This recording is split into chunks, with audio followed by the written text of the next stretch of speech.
Hey everybody, welcome back to the Armed Scotsman. Today on the table we're going to do a comparison between the Glock 19 Gen 5 and a Smith & Wesson M&P 2.0. Let's get this one going.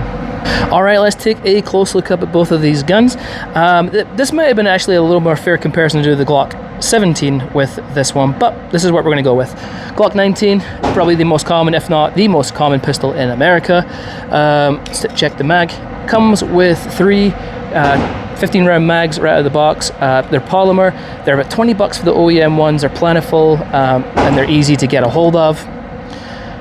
You got the typical Glock grip here, and so you got your texturing all the way around, like so.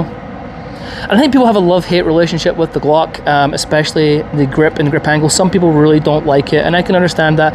I like Glocks. I've been running them a long time, so I have no problems with it. But I can see where maybe some people not used to it, and maybe have tried some other guns, and they're like, "Oh, this grip doesn't feel, fantastic." But again, I'm used to it, so maybe that's why. But I don't mind it. Trigger undercut, nice, large. Mag release right there with some serrations on there. Some serrations in front of the trigger guard also. We'll go to the trigger.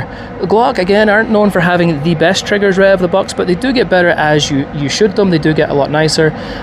Anyway, so there's no external safety on here, no manual safety, so the safety is on the trigger blade down here. So let's try this out. You got a little bit of take up, just a little bit. You're at the wall. Decent break. Not the best, but not bad. Let's try the reset here, get better light there. Short, tactile, and audible. Not too bad at all. And for a carry gun, you don't want a too light of a trigger either, so it's probably about a 5-pound trigger pull. You've got a little notch up here so you can add lights, lasers, whatever you need. These are your takedown levers to take the slide off. You got your slide lock, slide release, which is ambidextrous, which for your lefties is good. Mag release can be switched to the other side also if you need that, so you can switch that to the other side.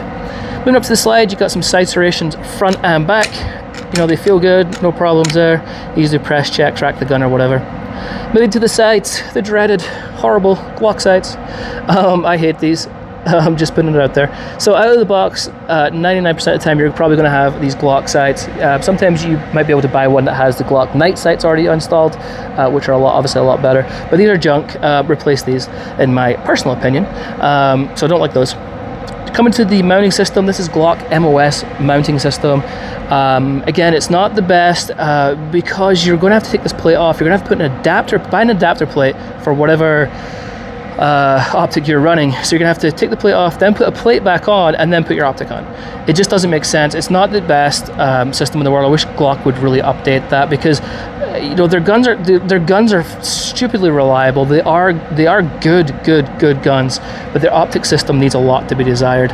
In my opinion, I would, if they could upgrade, change this out, even if they put in a certain footprint like RMR or RMSC, I don't know. I just don't like the MOS system. Some people will buy the non-MOS system Glocks and then they'll have it milled for whatever optic they need, which is probably a good way to go. I have the MOS system, so I know how this runs, and it works. It's just not the best design.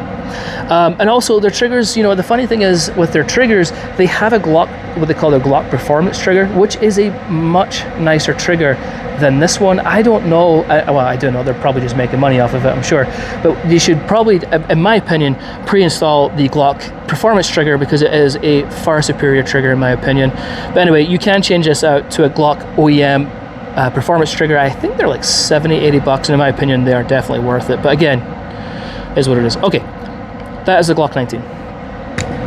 Stupidly reliable, not a ton of features, but it just runs and works.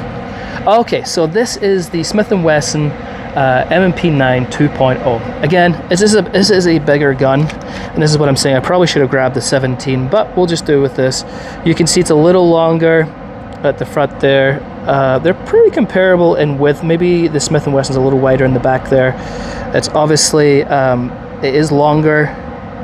You can see there because this does take 17 rounds, this takes 15 rounds, so that makes sense. That's why I was saying I probably should have grabbed the 17. But anyway, we'll go over this You got some really nice stippling all the way around this grip.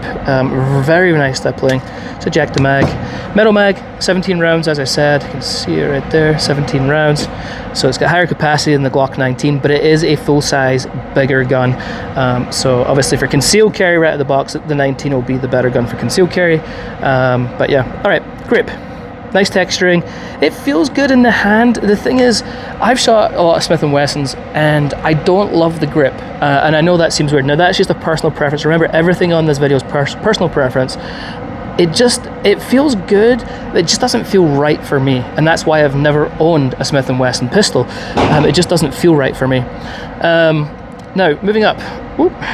You got your mag release right here.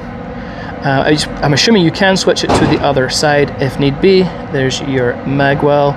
You'll notice it has that little cutout on the lip right there. That's so you can get your thumb and your finger on the other side and rip that mag out if need be, which is nice. Trigger, a little bit of a trigger undercut. There's no serrations on your trigger or anything like your trigger guard or anything like that. And you have your 1913 pick rail up here, so it makes it a little easier getting attachments for lights and stuff than the Glock one. Okay, this is your takedown lever, and then let's go over the trigger.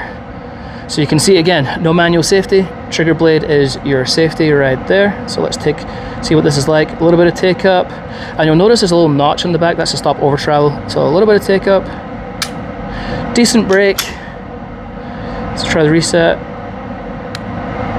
Short, tactile, and audible. The Glock reset is better. I'd say the brake is a little better on this. The reset is better on the Glock. So overall, not a bad trigger right out of the box. Slide catch, slide release right there. And that is ambidextrous, and it does sit out kind of far right there, as you'll notice. It does make it very easy to hit that, where the Glock sits a little closer in there. You can see it's a little flusher, and I actually prefer that just for snag hazards and things. But yeah, I mean, these are easier to hit and release for sure. Okay, moving up to the slide. We have the fish scale the fish scale serrations up here. They feel good though, very easy to grip, do press checks, racking the gun, whatever you got to do, they are nice. You'll notice that they've got this cutout right down here, lightening that slide up as well. You see here, and it looks pretty dang good too. So you got those out as well. Let's go to the sights real fast. These are actually looks like they are suppressor height sights, so I'm not sure if these came with it or if these have been added, but you can see here that's the sights it came with. They don't look particularly great, just like the Glock. That would be something I would be looking to change out, especially having a high vis front sight is something I would want for sure on my gun. So yeah, so the optics cut here, this is not designed for any particular optics cut. They do include plates in the pack, your case, that you put on here, and then you put your optic, whatever specific optic you have, on top.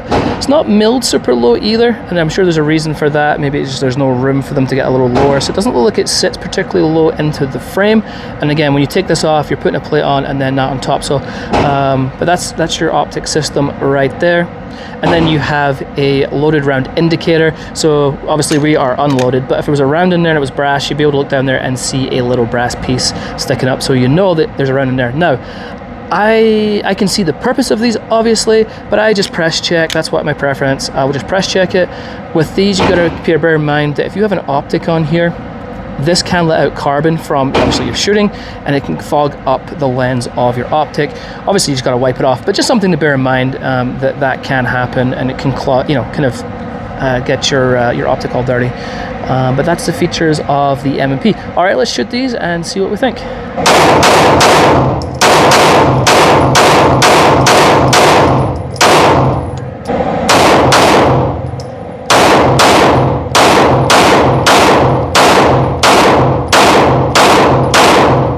Alright, so we just shot these a little bit, not a ton of rounds, just to get a feel for them. Well, obviously I know this one particularly well, but not this one. I thought this being the bigger gun, because this is a full size, and again I apologize, I know this is more of a compact full size, but it is what it is. This actually didn't shoot as nice as my Glock 19. I thought that the M&P was a little snappier. which surprised me. I really thought the Glock, this would be a little nicer shooting than the 19, but it wasn't. So very interesting. And then shooting it and handling this more, the grip again just kind of reconfirms I don't like the M&P grip personally. Again, if you own one and it works for you, awesome. This is just for my personal preference. No need to get anyone's knickers in a knot. The grip just does not feel good for me.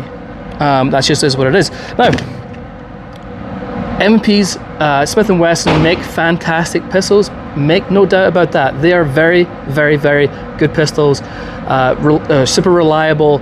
Police use these, people, like they're used all over too, like just like the Glock. Glock's more popular, but Smith & Wessons are definitely a very good firearm, lifetime warranty, all that kind of fun jazz. So it's a great pistol. Please don't get what I'm saying, don't take it the wrong way. I'm not saying it's a bad gun, I'm just saying it's not for me. So in saying that, if I could only have one, which one am I choosing? Glock 19. Definitely much prefer the 19 for me over the M&P. They do make a compact size version of this gun, and I was trying to think, I remember looking, there was no compact. These are range rental guns down here at Ready Gun in Orem, Utah. So if you want to come down and shoot them and rent them, come down here. So there is a compact version, which would have made more sense to review it, you know, with the Glock 19, but the feature set's the same with the compact. It's just a slightly smaller gun, obviously, so it still works, right? So anyway, which one am I choosing? Glock 19, easy choice for me. If you own both, run both, shot both, whatever, what's your preference? Which one did you like better? Almost curious on your guys' thoughts. Please comment below. Happy to help out wherever I can. And that's it. Until next time, folks, I'll catch you later.